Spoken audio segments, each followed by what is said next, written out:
श्री गुरु नानक पद पंकज बंदन, पद पंकज बंदन। सिमरो अंगद दोख निकंद, दोख निकंद। अमरदास गुर हृदय हृदय। श्री गुरु रामदास गुण गान, श्री गुरु रामदास गुण। गुरु अर्जन विघ्नन के नाशक, विघ्नन के नाशक। गुरु हरगोबिंद शुभ मत प्रकाशक, शुभ मत प्रकाशक।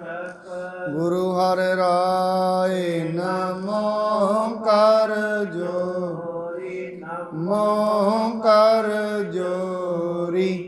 गुरु हर कृष्ण मनाए बहोरी, मनाए बहोरी। तेग बहादुर परम कृपाला, परम कृपाला। गुरु गोबिंद सिंह बिसाला, गुरु गोबिंद सिंह बिसाला। तरों तरापुर पुन पुन सीसा, पुन पुन सीसा। बंदो बार बार जगदीसा, बंदो बार बार जगदीसा। श्री गुरु ग्रंथ ਸਾਹਿਬ महाराज जी ਦੀ पावन हजूरी अंदर जुड़ बैठी साध संगत जी। आप जी सत संगत के रूप में जुड़ बैठे हो, क्योंकि अज माघ का महीना प्रारंभ है। महाराज कहते ने वैसे माघ का महीना जदों आरंभ होंदा है, लोकां वल्लों बड़े वड्डे पद्धर ते अलग अलग तीर्थां ते जरा के इशनान किया जाता है और समझिया जाता है माघ के महीने की प्रारंभता दे विच इशनान करना बड़ा पुण्यदायक है। पर गुरु साहब जी भी एक इशनान करने की हदायत करते हैं। वो इशनान किहड़ा है? वो कहते ने माघ मज्जन संग साधुआं, धूड़ी कर इशनान। हर का नाम ध्याए सुन सबना नूं करदा। मनुख ने किहड़ा इशनान करना है? मज्जन संग साधुआं, साधुआं दी संगत दे विच रह के,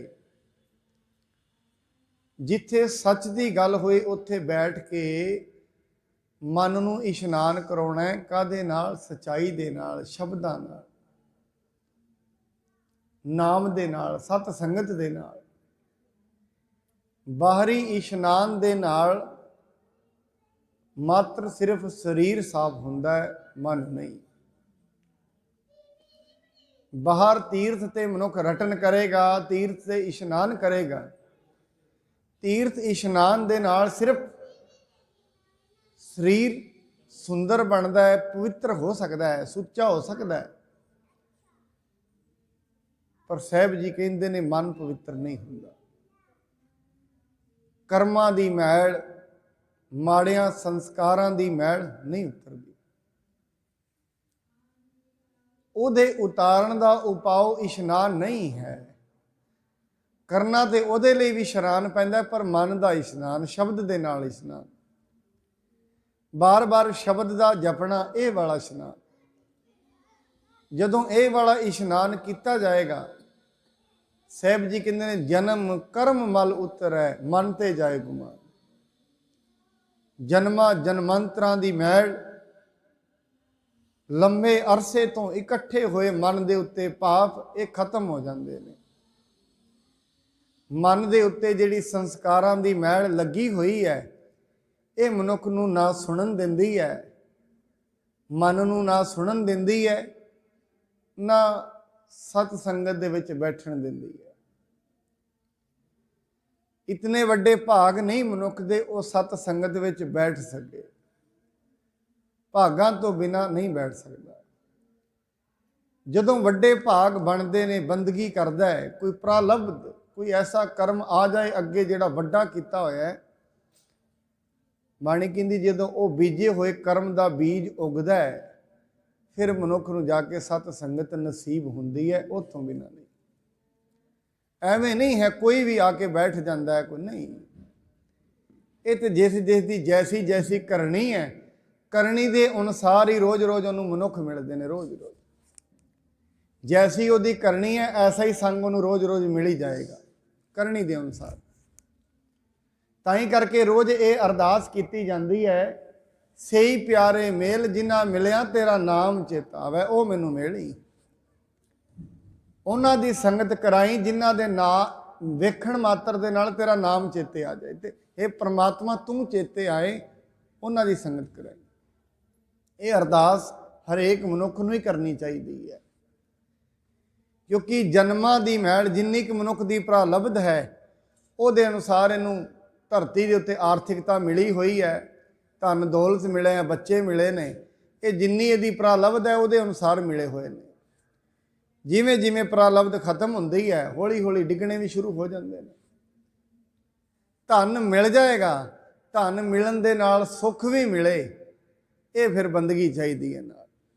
ਧਨ ਮਿਲਣਾ ਵੱਡੀ ਗੱਲ ਨਹੀਂ ਹੈ, ਮਹਿਲ ਦੇ ਵਿੱਚ ਰਹਿਣਾ ਵੱਡੀ ਗੱਲ ਨਹੀਂ ਹੈ। ਮਹਿਲ ਦੇ ਵਿੱਚ ਰਹਿੰਦਿਆਂ ਮਨ ਦੇ ਅੰਦਰ ਸੁੱਖ ਵੀ ਹੋਏ, ਸ਼ਾਂਤੀ ਵੀ ਹੋਏ, ਇਹ ਵੱਡੀ ਗੱਲ ਹੈ। ਇਸ ਦੇ ਲਈ ਬੰਦਗੀ ਹੋਣੀ ਚਾਹੀਦੀ। ਬਾਣੀ ਕਹਿੰਦੀ ਪੂਰਬ ਕਰਮ ਅੰਕੁਰ ਜਬ ਪ੍ਰਗਟੇ, ਭੇਟਿਓ ਪੁਰਖ ਰਸਕ ਬੈਰਾਗੀ। ਜੁੜਿਆ ਹੋਇਆ ਮਿਲਦਾ ਤਾਂ ਹੈ ਜਦੋਂ ਕਰਮ ਕਿਤੇ ਪਿਛਲੇ ਬੀਜੇ ਹੋਏ ਪ੍ਰਗਟ ਹੋ ਜਾਣ। ਕਰਮਾਂ ਦੇ ਅਨੁਸਾਰ ਹੀ ਸਾਰਾ ਚੱਕਰ ਚੱਲ ਰਿਹਾ ਹੈ, ਔਰ ਕਰਮ ਬਣਾਏ ਉਹਨੇ ਹੀ ਨੇ, ਉਹਨੇ ਹੀ ਦਿੱਤੇ ਨੇ ਇਹਨੂੰ। ਇਸ ਕਰਕੇ ਬਾਣੀ ਵਿੱਚ ਬਹੁਤੀ ਵਾਰੀ ਇਹ ਸ਼ਬਦ ਵਰਤੇ ਗਏ ਨੇ, ਤੂੰ ਉਹਦੇ ਅੱਗੇ ਅਰਦਾਸ ਹੀ ਕਰ, ਬਸ ਕਰਮਾਂ ਵੱਲ ਧਿਆਨ ਹੀ ਨਾ ਦੇ, ਅਰਦਾਸ ਕਰ ਬਸ। ਭਾਉ ਭਗਤ ਕਰੋ, ਪਰਮੇਸ਼ਰ ਨਾਲ ਪ੍ਰੇਮ ਕਰ ਬਸ। ਜੇ ਪ੍ਰੇਮ ਮਨੁੱਖ ਕਰੇਗਾ, ਬਾਣੀ ਕਹਿੰਦੀ ਮਿਟੈ ਕੁਮਾਣੇ ਪਾਪ ਚਿਰਾਣੇ, ਸਾਧ ਸੰਗਤ ਮਿਲ ਮੂਆ ਜੀਜੈ। ਬੜੇ ਲੰਮੇ ਪਾਪ ਕਮਾਏ ਹੋਣ ਔਰ ਮਨ ਦੇ ਵਿੱਚ ਉਹ ਲੱਗੇ ਹੋਏ ਨੇ, ਜੀਵ ਆਤਮਾ ਦੇ ਉੱਤੇ ਉਹਨਾਂ ਨੇ ਝੂਠ ਦੀ ਕੰਧ ਬਣਾਈ ਹੋਈ ਹੈ, ਪਰ ਜੇ ਪ੍ਰਮਾਤਮਾ ਮਿਹਰ ਕਰੇ, ਹਜ਼ਾਰਾਂ ਸਾਲਾਂ ਦੇ ਕਮਾਏ ਹੋਏ ਇਹ ਪਾਪ ਸਤ ਸੰਗਤ ਦੇ ਵਿੱਚ ਮਿਲਿਆ 1 ਮਿੰਟ 'ਚ ਖਤਮ ਹੋ ਜਾਂਦੇ। ਮਿਟੈ ਕੁਮਾਣੇ ਪਾਪ ਚਿਰਾਣੇ, ਸਾਧ ਸੰਗਤ ਮਿਲ ਮੂਆ ਜੀਜੈ। ਸਤ ਸੰਗਤ ਦੇ ਵਿੱਚ ਆ ਕੇ ਇਹ ਮਰਿਆ ਹੋਇਆ ਮਨ, ਜਿਹੜਾ ਹਮੇਸ਼ਾ ਵਿਕਾਰ ਹੀ ਚਿਤਵਦਾ ਹੈ, ਸਿਰਫ ਮਨ ਦੇ ਵਿੱਚ ਖਾਣ ਦੇ ਹੀ ਸੰਕਲਪ ਲਿਆਉਂਦਾ ਹੈ, ਨਿੰਦਾ ਦੇ, ਚੁਗਲੀ ਦੇ, ਦਵੈਸ਼ ਦੇ ਸੰਕਲਪ ਲਿਆਉਂਦਾ ਹੈ, ਸਤ ਸੰਗਤ ਵਿੱਚ ਆ ਕੇ ਇਹ ਹੌਲੀ ਹੌਲੀ ਇਹ ਸੰਕਲਪ ਬੰਦ ਕਰ ਦਿੰਦਾ ਹੈ। ਸਿਰਫ ਪ੍ਰਭੂ ਦੀ ਗੱਲ, ਪਰਮੇਸ਼ਰ ਦੀ ਗੱਲ, ਜਿਹੜੀ ਇਹਦੇ ਭਲੇ ਲਈ ਹੈ, ਜਿਹੜੇ ਇਹਦੇ ਚੰਗੇ ਲਈ ਹੈ।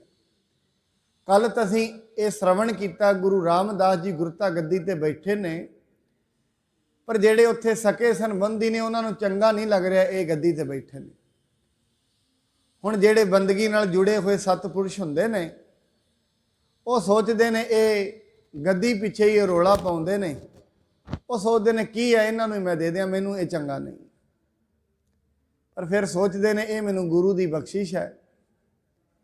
ਹੁਣ ਇਸ ਕਰਕੇ ਜਿਵੇਂ ਉਹ ਅੱਗੇ ਕਰਦੇ ਹਨ, ਗੁਰੂ ਰਾਮਦਾਸ ਜੀ ਜੈਸੀ ਨੀਤੀ ਅੱਗੇ ਵਰਤਣਗੇ, ਆਓ ਬੜੇ ਪ੍ਰੇਮ ਅਦਬ ਸਤਿਕਾਰ ਨਾਲ ਸ਼ਰਵਣ ਕਰੀਏ। ਆਰੰਭ ਕਰਨ ਤੋਂ ਪਹਿਲਾਂ ਬਖਸ਼ੇ ਹੋਏ ਗੁਰੂ ਮੰਤਰ ਨਾਲ ਸਾਂਝ ਪਾਈਏ। ਸਤਨਾਮ ਸ੍ਰੀ ਵਾਹਿਗੁਰੂ ਸਾਹਿਬ ਜੀ। ਸਤਨਾਮ ਸ੍ਰੀ ਵਾਹਿਗੁਰੂ ਸਾਹਿਬ ਜੀ। ਬਹੁ ਕੋਮਲ ਜਿਨ ਸਰਲ ਸੁਭਾਉ, ਨੈ ਬਿਖ ਸਕੈ ਭੰਗ ਮਨ ਕਾਉ। ਜਿਨ੍ਹਾਂ ਦਾ ਮਹਾਰਾਜ ਦਾ ਬੜਾ ਕੋਮਲ ਸੁਭਾਅ ਹੈ, ਬੜਾ ਨਰਮ ਸੁਭਾਅ ਹੈ। ਹੁਣ ਜਿਹੜਾ ਨਰਮ ਸੁਭਾਅ ਦਾ ਮਾਲਕ ਹੁੰਦਾ ਹੈ, ਜੇ ਉਹਦੇ ਸਾਹਮਣੇ ਕੋਈ ਉਦਾਸ ਫਿਰੇ ਨਾ, ਉਹ ਵੇਖ ਨਹੀਂ ਸਕਦਾ। ਕੋਮਲਤਾ ਇਹੀ ਹੁੰਦੀ ਹੈ। ਕਿਸੇ ਦਾ ਦੁੱਖ ਉਤੋਂ ਨਹੀਂ ਵੇਖਿਆ ਜਾਂਦਾ ਹੈ। ਜੇ ਉਹਦੇ ਹੱਥ ਵਿੱਚ ਜੋ ਵੀ ਚੀਜ਼ ਹੋਏਗੀ ਉਹ ਨਾਲ ਹੀ ਦੇ ਦੇਗਾ, ਜਿਹੜੀ ਚੀਜ਼ ਨਾਲ ਉਹਦਾ ਕੰਮ ਚੱਲਦਾ ਹੋਵੇ। ਇਹ ਕੋਮਲ ਸੁਭਾਅ ਦੇ ਮਨੁੱਖ ਦੇ ਲੱਛਣ ਹੁੰਦੇ ਹਨ। ਹਿਰਦੈ ਵਿਚਾਰ ਹੈ ਅਨੇਕ ਉਪਾਉ, ਕਿਮ ਹਮ ਕਰਹਿ ਨਾ ਦੇਖ ਸਕਾਉ। ਮਨ ਵਿੱਚ ਬੜੇ ਵਿਚਾਰ ਵਿਚਾਰਦੇ ਨੇ, ਕਿਵੇਂ ਅਸੀਂ ਕਰੀਏ, ਕਿਉਂਕਿ ਇਹਨਾਂ ਨੂੰ ਵੇਖ ਨਹੀਂ ਸਕਦੇ। ਇਸ ਤਰੀਕੇ ਨਾਲ ਇਹ ਮੂੰਹ ਉੱਤੇ ਥੱਲੇ ਕਰਕੇ ਫਿਰਦੇ ਹਨ। ਇਹਨਾਂ ਦੀ ਜਿਹੜੀ ਦ੍ਰਿਸ਼ਟੀ ਸਾਡੇ ਪ੍ਰਤੀ ਠੀਕ ਨਹੀਂ ਹੈ। ਇਹਨਾਂ ਦੇ ਲਈ ਅਸੀਂ ਕਿਹੜਾ ਉਪਾਅ ਕਰ ਸਕਦੇ ਹਾਂ? ਅਪਰ ਵਾਰਤਾ ਅਨਮਨ ਜਾਨੀ, ਭਏ ਪਰਵੇਸ਼ ਸਦਨ ਗੁਣ ਖਾਨੀ। ਹੋਰ ਸਾਰੀਆਂ ਗੱਲਾਂ ਵਿੱਚ ਵੀ ਵਿਗਾੜ ਜਾਣ ਕੇ ਗੁਰੂ ਸਾਹਿਬ ਜੀ ਆਪਣੇ ਘਰ ਦੇ ਅੰਦਰ ਚਲੇ ਗਏ। ਮਹਾਰਾਜ ਸੋਚਦੇ ਨੇ ਇਹ ਸदैव ਹੀ ਐਸੇ ਕੰਮ ਵਿੱਚ ਰਹਿੰਦੇ ਨੇ। ਫਿਰ ਜਿੱਥੇ ਕਲੇਸ਼ ਹੁੰਦਾ ਹੋਏਗਾ ਨਾ, ਔਰ ਖਾਸ ਕਰ ਕਲੇਸ਼ ਜਿਹੜੀ ਚੀਜ਼ ਵਾਸਤੇ ਹੁੰਦਾ ਹੋਏਗਾ, ਕੋਮਲ ਸੁਭਾਅ ਦਾ ਮਾਲਕ ਹੁੰਦਾ, ਚਲੋ ਛੱਡੋ ਪਰਾਂ, ਦੇ ਦਿਓ ਇਹਨੂੰ। ਪਰ ਮੈਂ ਕੱਲ ਵੀ ਬੇਨਤੀ ਕੀਤੀ, ਸਾਧ ਸੰਗਤ, ਦੇਣ ਦੀ ਪ੍ਰਵਿਰਤੀ ਪ੍ਰਮਾਤਮਾ ਵਿੱਚ ਹੁੰਦੀ ਹੈ ਜਾਂ ਉਹਦੇ ਭਗਤ ਵਿੱਚ ਹੁੰਦੀ ਹੈ, ਹੋਰ ਕਿਸੇ ਬੰਦੇ 'ਚ ਨਹੀਂ ਹੁੰਦੀ। ਔਰ ਜਿਹੜੇ ਮਨੁੱਖ ਦੇਣ ਦੇ ਵਿੱਚ ਆਪਣਾ ਇੰਟਰਸਟ ਰੱਖਦੇ ਨੇ, ਉਹਨਾਂ ਨੂੰ ਘਾਟੇ ਵੀ ਕਦੀ ਨਹੀਂ ਪੈਂਦੇ। ਜਿਨ੍ਹਾਂ ਦੀ ਬਿਰਤੀ ਖੋਹਣ ਵਾਲੀ ਹੁੰਦੀ ਹੈ, ਉਹ ਸਭ ਕੁਝ ਹੁੰਦਿਆਂ ਵੀ ਦੁਖੀ ਰਹਿੰਦੇ ਨੇ। ਜਿਹੜੀ ਦੇਣ ਦੀ ਬਿਰਤੀ ਰੱਖਦੇ ਨੇ, ਸਭ ਕੁਝ ਲੁਟਾ ਕੇ ਵੀ ਸੁਖੀ ਰਹਿੰਦੇ ਨੇ। ਕੁਝ ਨਾ ਹੁੰਦਿਆਂ ਵੀ ਸੁਖੀ ਨੇ। ਕਿਉਂ? ਘੱਟੋ ਘੱਟ ਮਨ ਦੇ ਵਿੱਚ ਮੈਲ ਤੇ ਨਹੀਂ ਹੈ। ਔਰ ਮਨੁੱਖ ਨੂੰ ਪਰੇਸ਼ਾਨ ਕਰਦੀ ਹੈ ਮਨ ਦੀ ਮੈਲ। ਮਨੁੱਖ ਨੂੰ ਪਰੇਸ਼ਾਨ ਕਰਦੇ ਨੇ ਇਹਦੇ ਮਾੜੇ ਸੰਸਕਾਰ। ਜਦੋਂ ਮਨ ਦੇ ਵਿੱਚ ਮਾੜੇ ਸੰਸਕਾਰ ਹੀ ਨਹੀਂ ਹੋਣਗੇ, ਮਨੁੱਖ ਕੁਛ ਨਾ ਹੁੰਦਿਆਂ ਵੀ ਬਹੁਤ ਕੁਛ ਵਾਲਾ ਹੁੰਦਾ ਹੈ।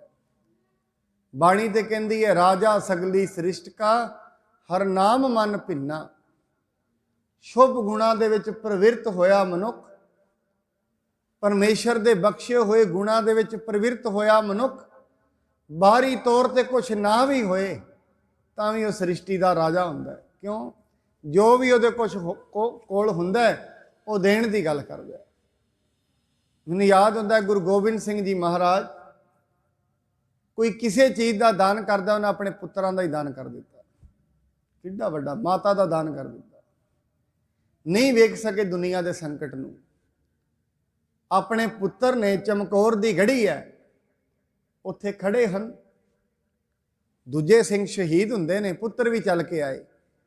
ਅਸੀਂ ਵੀ ਜਾਣਾ ਚਾਹੁੰਦੇ ਹਾਂ। ਮਹਾਰਾਜ ਕਹਿੰਦੇ ਜਾਓ, ਪਰ ਇਹ ਠੀਕ ਕੀਤਾ ਤੁਸੀਂ ਆਪ ਚੱਲ ਕੇ ਆਏ ਹੋ। ਇਹ ਇਤਿਹਾਸ ਦਾ ਰੁੱਖ ਹੀ ਬਦਲ ਗਿਆ ਹੈ।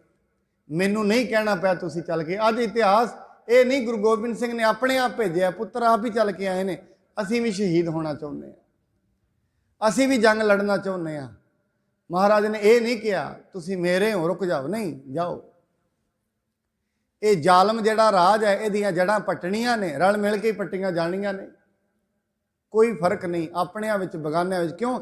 ਜਿਹੜੇ ਮਨੁੱਖ ਵਿੱਚ ਮੋਹ ਹੁੰਦਾ ਹੈ, ਮੋਹ ਵਾਲਾ ਮਨੁੱਖ ਕਦੀ ਪਰਉਪਕਾਰ ਨਹੀਂ ਕਰ ਸਕਦਾ। ਕਿਉਂ? ਮੋਹ ਉਹਨੂੰ ਪਰਿਵਾਰ ਨਾਲ ਹੁੰਦਾ ਹੈ, ਮੋਹ ਮਾਇਆ ਨਾਲ ਵੀ ਪੈ ਜਾਂਦਾ ਹੈ। ਮੋਹ ਪੈਸੇ ਨਾਲ ਹੀ ਪੈ ਜਾਏਗਾ। ਹੁਣ ਜਿਹਨੂੰ ਮਾਇਆ ਨਾਲ ਹੀ ਮੋਹ ਪੈ ਗਿਆ, ਉਹ ਕਦੇ ਦਾਨ ਵੀ ਨਹੀਂ ਕਰ ਪਾਏਗਾ, ਪਰਉਪਕਾਰ ਨਹੀਂ ਕਰ ਪਾਏਗਾ। ਪਰਉਪਕਾਰ ਕਰਨਾ ਇਹ ਵੀ ਬੜੀ ਵੱਡੀ ਗੱਲ ਹੁੰਦੀ ਹੈ। ਪਰਉਪਕਾਰ ਹਰੇਕ ਦੇ ਹਿੱਸੇ ਨਹੀਂ ਆਇਆ, ਕੋਈ ਕੋਈ ਕਰ ਸਕਦਾ ਹੈ। ਪਰਉਪਕਾਰ ਦੇ ਹਿੱਤ ਮਹਾਰਾਜ ਨੇ ਸਾਰੇ ਪਰਿਵਾਰ ਦਾ ਇਸ ਦੇਸ਼ ਤੇ, ਇਸ ਸੱਭਿਆ ਨੂੰ ਜਾਗਰੂਕ ਰੱਖਣ ਲਈ, ਇਸ ਦੇਸ਼ ਦੇ ਉੱਤੇ ਧਰਮ ਨੂੰ ਸਥਾਪਿਤ ਕਰਨ ਦੇ ਲਈ ਆਪਣੇ ਵੰਸ਼ ਦਾ ਹੀ ਦਾਨ ਕਰ ਦਿੱਤਾ। ਇਸ ਕਰਕੇ ਮਹਾਰਾਜ ਉਸੇ ਗੱਦੀ ਤੇ ਗੁਰੂ ਰਾਮਦਾਸ ਜੀ ਨੇ ਇੱਥੋਂ ਹੀ ਇਹ ਸਭ ਕੁਝ ਚੀਜ਼ ਚੱਲੀ ਹੈ। ਕਹਿੰਦੇ ਕੋਮਲ ਸੁਭਾਅ ਦੇ ਮਾਲਕ ਨੇ, ਕਹਿੰਦੇ ਅਸੀਂ ਨਹੀਂ ਵੇਖ ਸਕਦੇ, ਕੋਈ ਮਾਇਆ ਪਿੱਛੇ ਸਾਡੇ ਨਾਲ ਲੜੇ, ਇਸ ਕਰਕੇ ਚੁੱਪ ਕਰਕੇ ਆਪਣੇ ਘਰ ਦੇ ਅੰਦਰ ਹੀ ਚਲੇ ਗਏ ਹਨ।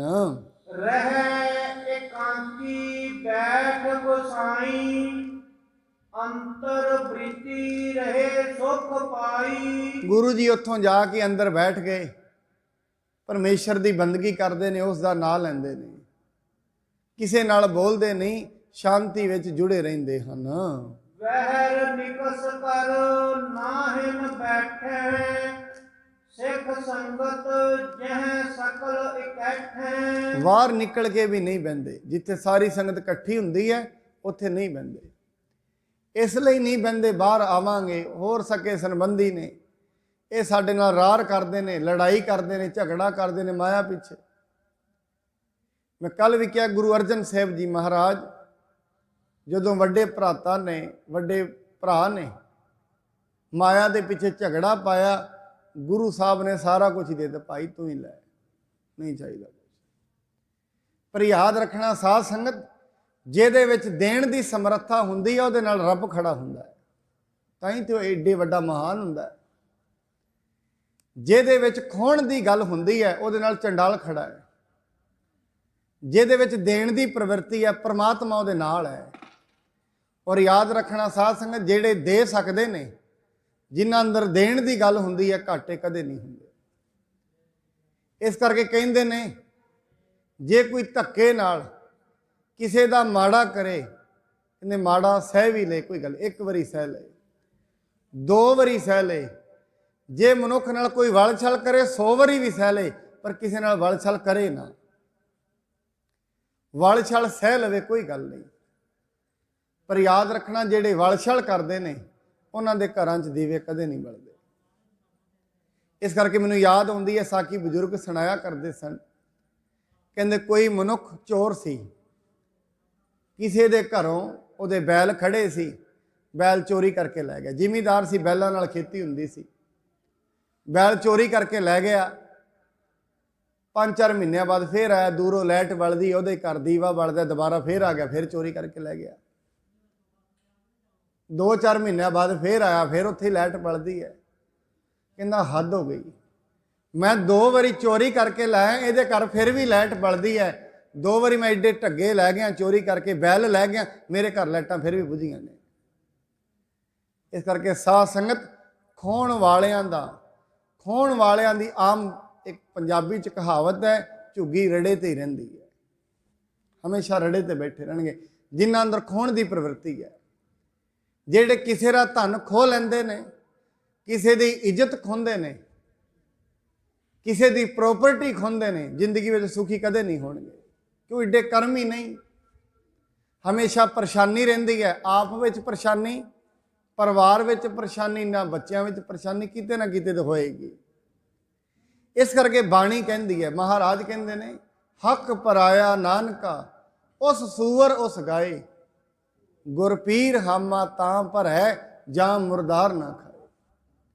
ਭਾਵੇਂ ਕੋਈ ਹਿੰਦੂ ਹੈ, ਭਾਵੇਂ ਕੋਈ ਮੁਸਲਮਾਨ ਹੈ, ਗੁਰਬਾਣੀ ਦੇ ਵਿੱਚ ਮਹਾਰਾਜ ਕਹਿੰਦੇ ਯਾਦ ਰੱਖੀ ਮੁਸਲਮਾਨ ਵੀਰ, ਜੇ ਤੂੰ ਕਿਸੇ ਦਾ ਕੁਝ ਖੋਏਗਾ, ਹੱਕ ਖੋਏਗਾ, ਤੇਰੀ ਹਾਮੀ ਮੁਹੰਮਦ ਸਾਹਿਬ ਨੇ ਵੀ ਨਹੀਂ ਭਰਨੀ। ਚੋਰ ਦੀ ਹਾਮੀ ਕੌਣ ਭਰਦਾ ਹੈ? ਚੋਰ ਘਰ ਦਾ ਜੀ ਹੋਏ, ਘਰ ਦੇ ਜੀ ਨਹੀਂ ਉਹਦੀ ਹਾਮੀ ਭਰਦੇ। ਚੋਰ ਕਾ ਹਾਮਾ ਭਰੈ ਨਾ ਕੋਈ, ਚੋਰ ਦੀ ਹਾਮੀ ਪਰ ਕੋਈ ਨਹੀਂ ਭਰਦਾ। ਚੋਰ ਕੀ ਹਾਮੀ ਭਰੈ ਨਾ ਕੋਈ। ਹੱਕ ਪਰਾਇਆ ਨਾਨਕਾ ਉਸ ਸੂਰ ਸੁਗਾਏ। ਚੋਰ ਦੀ ਹਾਮੀ ਆਪਾਂ ਮੁਹੱਲੇ ਵਿੱਚ ਵੇਖ ਲਈਏ, ਕੋਈ ਮਨੁੱਖ ਚੋਰੀਆਂ ਕਰਦਾ ਹੋਏ, ਸਾਰਾ ਮੁਹੱਲਾ ਹੀ ਕਹਿੰਦਾ ਸਾਡਾ ਇਹਦੇ ਨਾਲ ਕੋਈ ਲੈਣਾ ਦੇਣਾ। ਫਿਰ ਜੇ ਇੱਥੋਂ ਦੇ ਰਹਿਣ ਵਾਲੇ ਲੋਕ ਨਹੀਂ ਹਾਮੀ ਭਰਦੇ, ਫਿਰ ਰੱਬ ਦੇ ਅਵਤਾਰ ਉਹਦੀ ਹਾਮੀ ਕਿਵੇਂ ਭਰਨਗੇ? ਇਸ ਕਰਕੇ ਮਹਾਰਾਜ ਕਹਿੰਦੇ ਯਾਦ ਰੱਖੀ, ਚੋਰੀ ਵੱਲ, ਕਿਸੇ ਦੀ ਖੋਹਣ ਵੱਲ ਪ੍ਰਵਿਰਤੀ ਨਾ ਰੱਖੀ। ਤੇਰੀ ਹਾਮੀ ਪ੍ਰਮਾਤਮਾ ਨੇ। ਜੇ ਤੂੰ ਹਿੰਦੂ ਹੈ, ਤੇਰੀ ਹਾਮੀ ਰਾਮਚੰਦਰ ਨਹੀਂ ਭਰਨਗੇ, ਕ੍ਰਿਸ਼ਨ ਜੀ ਤੇਰੀ ਹਾਮੀ ਨਹੀਂ ਭਰਨਗੇ। ਜੇ ਮੁਸਲਮਾਨ ਹੈ, ਮੁਹੰਮਦ ਸਾਹਿਬ ਤੇਰੀ ਹਾਮੀ ਨਹੀਂ ਭਰਨਗੇ। ਤੇ ਗੁਰੂ ਗੋਬਿੰਦ ਸਿੰਘ ਮਹਾਰਾਜ ਜੀ ਤੇ ਮੈਂ ਸਾਖੀ ਸੁਣਾ ਦਿੰਦਾ।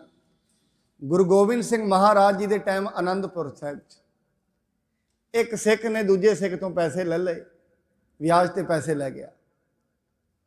ਉਹ ਵਾਰ-ਵਾਰ ਉਹਦੇ ਕੋਲ ਪੈਸੇ ਮੰਗਣ ਜਾਏ, ਭਾਈ ਪੈਸੇ ਦੇ ਦੇ ਮੇਰੇ। ਉਹ ਕਹਿੰਦਾ ਨਹੀਂ, ਮੈਂ ਨਹੀਂ ਦੇਣੇ। ਉਹ ਕਹਿੰਦਾ ਭਾਈ ਤੈਨੂੰ ਲੇਖਾ ਦੇਣਾ ਪਏਗਾ ਨਾ ਰੁਪਈਆਂ ਦਾ। ਹੁਣ ਨਹੀਂ ਦੇਂਗਾ, 5 ਸਾਲਾਂ ਨੂੰ ਦੇਂਗਾ, ਲੇਖਾ ਤੇ ਦੇਣਾ ਪੈਣਾ ਹੈ। ਕਹਿੰਦਾ ਲੇਖਾ ਕੋਈ ਨਾ ਪੁੱਛਈ ਜਾਂ ਹਰ ਬਖਸ਼ਣ ਦਾ। ਉੱਤੇ ਗੁਰੂ ਗੋਬਿੰਦ ਸਿੰਘ ਮਹਾਰਾਜ ਵੀ ਕਹਿੰਦੇ ਉੱਤੇ ਹੀ ਬੈਠੇ ਸਨ।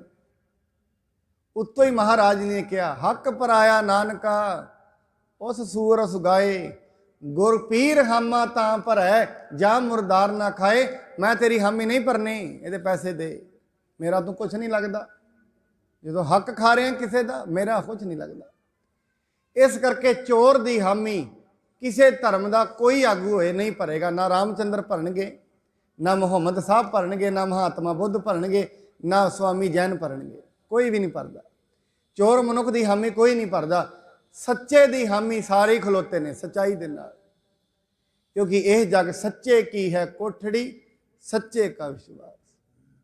ਇਹ ਜਿਹੜਾ ਜਿੰਨਾ ਸੰਸਾਰ ਟਿਕਿਆ ਸੱਚਾਈ ਤੇ ਟਿਕਿਆ, ਧਰਮ ਦੇ ਉੱਤੇ ਟਿਕਿਆ। ਜੇ ਇੱਥੋਂ ਧਰਮ ਨਸ਼ਟ ਹੋ ਜਾਏਗਾ, ਇਹ ਸੰਸਾਰ ਜਿੰਨੇ ਆ ਤਾਰੇ ਚੰਦਰਮਾ ਵੇਖ ਰਹੇ ਨੇ ਇੱਕੋ ਦਿਨ ਵਿੱਚ ਨਸ਼ਟ ਹੋ ਜਾਣਗੇ। ਇਹ ਧਰਮ ਤੇ ਖਲੋਤਾ ਹੈ ਸਾਰਾ ਸੰਸਾਰ। ਜੇ ਇੱਥੇ ਆ ਧਰਮ ਵੱਧ ਜਾਏਗਾ, ਫਿਰ ਇਹ ਸੰਸਾਰ ਵੀ ਨਹੀਂ ਰਹੇਗਾ।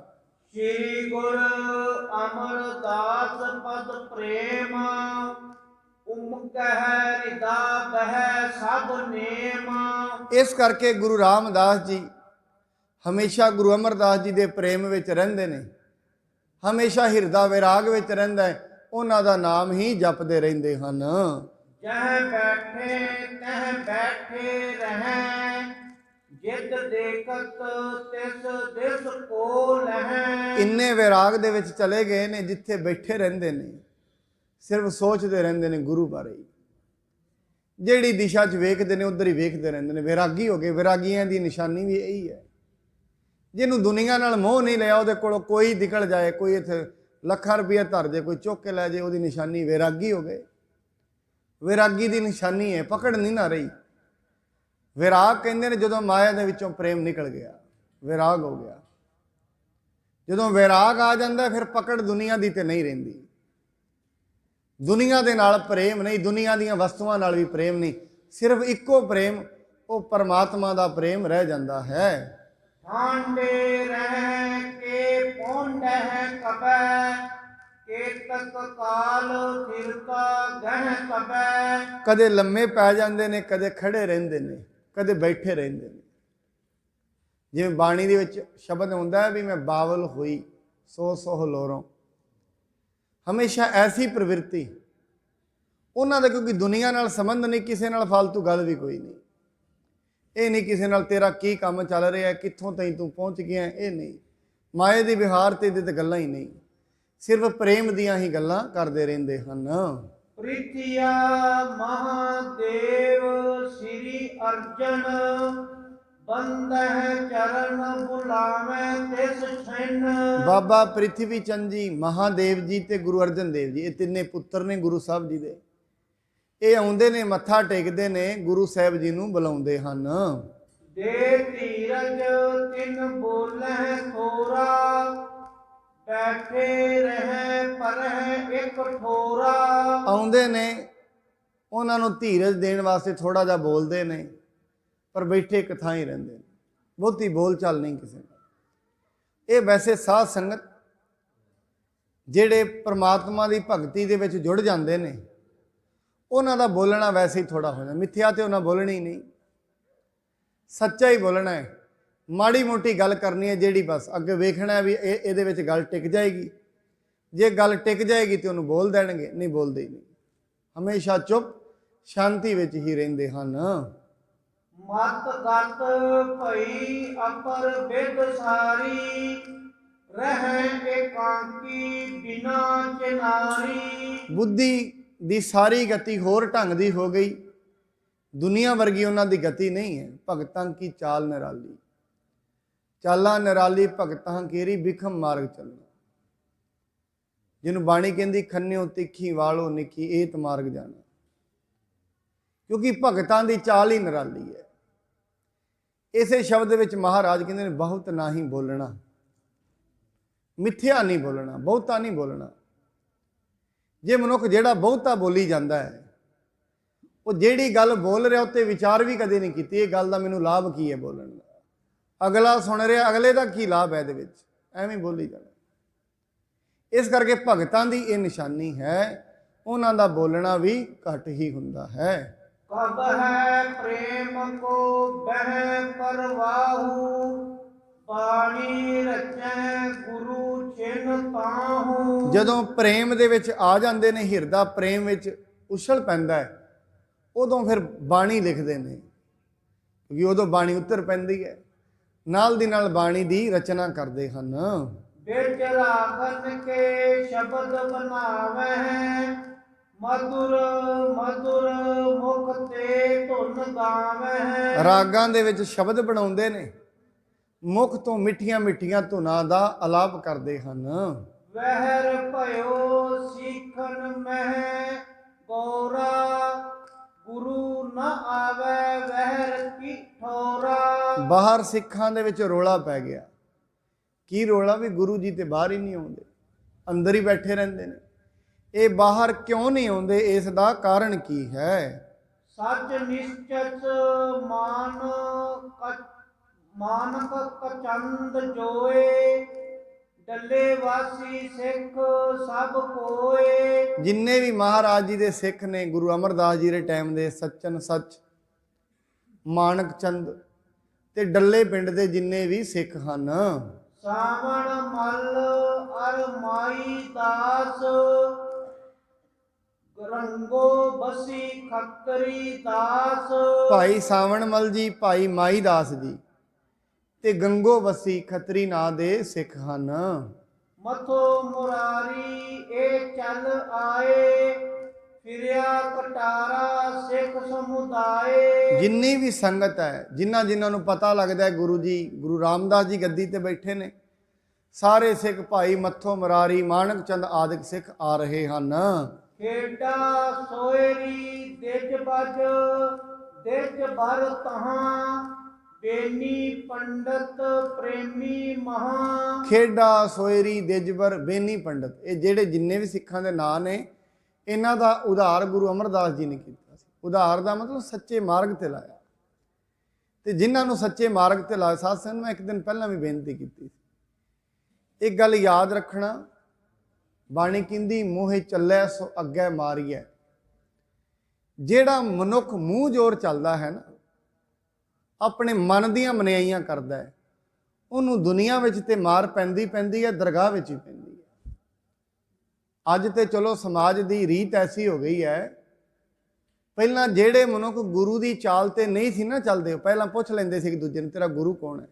ਮੇਰਾ ਫਲਾਣਾ ਗੁਰੂ।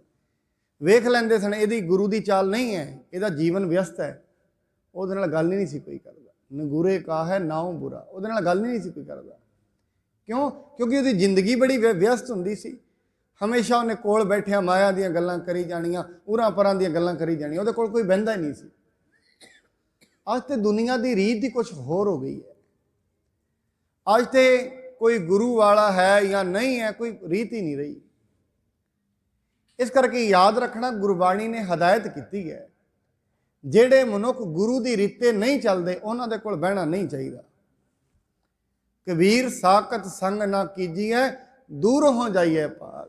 ਉਹਨਾਂ ਦੇ ਕੋਲੋਂ ਭੱਜ ਜਾਣਾ ਚਾਹੀਦਾ ਹੈ। ਕਿਉਂ? ਕਿਉਂਕਿ ਜੇ ਗੁਰਦੁਆਰੇ ਕਿਤੇ ਨਾਮ ਜਪ ਕੇ ਮਾੜੇ ਮੋਟੇ ਕਰਮ ਬਣਾਏ ਨੇ, ਉਹਨਾਂ ਦੇ ਕੋਲ ਬਾਹਾਂਗੇ, ਉਹਨਾਂ ਉਰਾਂ ਪਰਾਂ ਦੀਆਂ ਗੱਲਾਂ ਕਰਨੀਆਂ ਨੇ, ਉਹ ਸਾਰੇ ਕਰਮ ਹੀ ਨਾਸ ਕਰਦੇ ਨੇ, ਸਾਰੇ ਕਰਮ ਖਤਮ ਕਰਦੇ ਨੇ।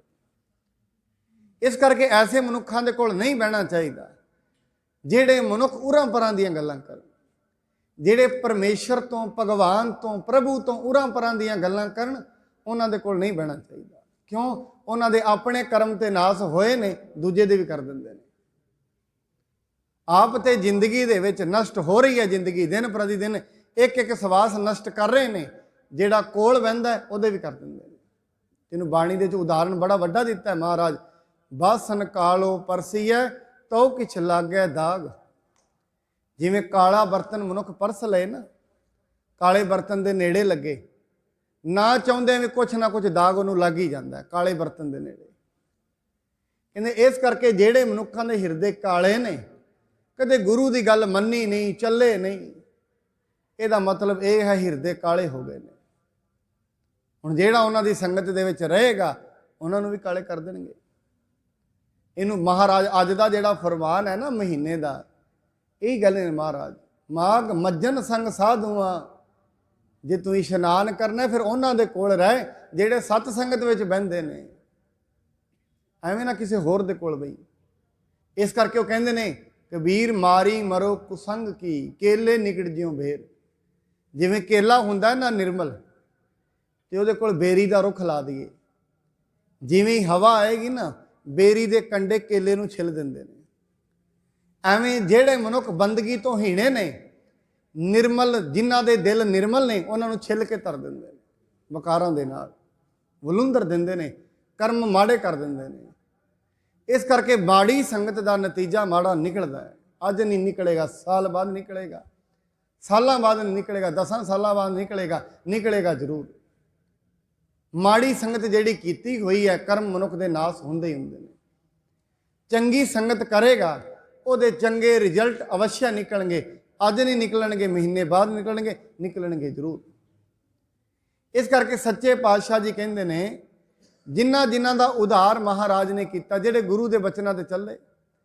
ਹੁਣ ਜਿੰਨੇ ਵੀ ਗੁਰੂ ਹੋਏ ਨੇ, ਗੁਰੂ ਸਾਹਿਬਾਨ ਨੇ ਇਹ ਲਿਖਿਆ ਹੈ, ਜਿਹੜਾ ਗੁਰੂ ਦਾ ਸਿੱਖ ਕਹਾਉਂਦਾ ਉਹ ਕੀ ਕਰਦਾ ਹੈ? ਸਵੇਰੇ ਉੱਠਦਾ ਹੈ ਤੇ ਉੱਠ ਕੇ ਰੱਬ ਦਾ ਨਾਂ ਲੈਂਦਾ। ਜਿਹੜਾ ਨਹੀਂ ਲੈਂਦਾ, ਘੱਟੋ ਘੱਟ ਗੁਰੂ ਦਾ ਸਿੱਖ ਤੇ ਨਹੀਂ ਹੈ, ਆਪਣੇ ਮਨ ਦੇ ਅਨੁਸਾਰ ਚੱਲ ਰਿਹਾ। ਤੇ ਜਿਹੜਾ ਆਪਣੇ ਮਨ ਦੇ ਅਨੁਸਾਰ ਚੱਲੇ, ਗੁਰਬਾਣੀ ਉਹਨੂੰ ਮਨਮੁਖ ਕਹਿੰਦੀ ਹੈ। ਬਾਣੀ ਕਹਿੰਦੀ ਮਨਮੁਖ ਦੀ ਕਦੀ ਸੰਗਤ ਨਾ ਕਰੀ। ਮਹਾਰਾਜ ਕਹਿੰਦੇ ਨੇ, ਘਰ ਹੀ ਮੈਂ ਅੰਮ੍ਰਿਤ ਭਰਪੂਰ ਹੈ, ਮਨਮੁਖਾਂ ਸਾਧ ਨਾ ਪਾਇਆ।